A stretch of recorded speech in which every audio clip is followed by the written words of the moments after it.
Ah, Castlevania.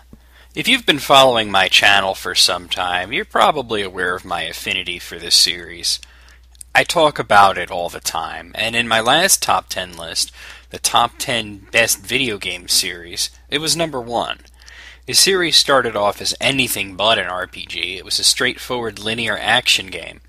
But as early as the second game in the series, Simon's Quest, they have been experimenting with RPG versions of the series, and with the release of Symphony of the Night on PlayStation, the series became a mixture of RPG progression and storytelling, action-oriented combat, and Metroid-style exploration.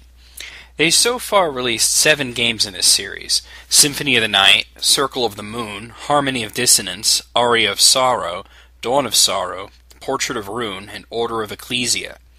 For me, choosing one was a tough battle between Aria of Sorrow and Order of Ecclesia, but I chose Aria because the story is so good. In a lot of ways, it's the same basic game as its predecessors. You explore Castlevania, defeating enemies and bosses, leveling up and finding new weapons and items, buying things at a shop, and uncovering the narrative of the story as you uncover more and more of the castle. I don't want to get too into the plot because if anybody out there hasn't played it, the worst thing I could do is spoil the ending, so I'll be fairly careful about my synopsis. Basically, the backstory was that in 1999, the Devil Castle Wars were fought, where thousands of soldiers led by a Belmont defeated Dracula for good, preventing his every 100 years return and banishing the Devil Castlevania into the twilight of a solar eclipse.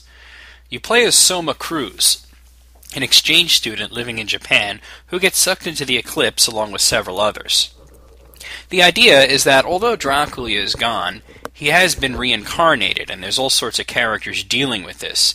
Those who believe they are Dracula, some who wish to prevent his return, and those who are just caught in the middle. The ending has a great twist that I won't talk about, and don't go posting it in the comments, you'll just get blocked. Eventually I'll be doing a playthrough of the game also, so you'll get to see then how great it is. In a lot of ways, Aria of Sorrow perfected the Metroidvania RPG-style game. Symphony of the Night was great, but it got easier as you progressed, and the second castle was devoid of plot narrative for the most part. Circle of the Moon was also great, but the gameplay was very simplified, and there were issues with the graphics lacking color. Harmony of Dissonance improved on the graphics and gameplays, but had poor sound. Aria got it right, proving that this sort of game could be a masterpiece on the Game Boy Advance. There's just a simple pleasure to exploring the castle and finding new areas, fighting new enemies and becoming more powerful, trying out the many different types of weapons and armor. Then there's the Soul system. Each of these games uses a different style of magic. In Symphony, you used spells by inputting directional controls. Circle had a system with cards, and Harmony had spell books that would combine with the sub-weapons. Aria has the Soul system, where when you defeat an enemy, there's a chance you'll capture its soul. Some are rarer than others, and they vary wildly in effect, the way they're used and how useful they are. For example, by capturing an axe armor soul, you'll be able to throw axes, as long as your magic holds out. Another soul might change your stats, or give you the ability to change your form, use a magical attack, give you jumping abilities. There's over 100 of them, and you can equip 3 at a time, on top of the ones that give you a permanent ability. This means that you can have hundreds of soul combinations. On top of the differing weapons and armor you could use, there's so many ways to play. You could use a giant slow sword along with a familiar spirit and strength-boosting souls to make Soma a powerhouse. Or you could use speed-enhancing souls along with small weapons and quick dagger souls to hit quick and often. Or you could play like me, use spears and axes and boost your luck.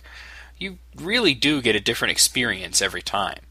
So okay, my favorite game in my favorite series, Castlevania, Aria of Sorrow, comes in at number 3. So you know the top 2 are really something special. Oy, I look forward to this. I know number 2 is going to be controversial. Join me tomorrow for that. Bring tomatoes.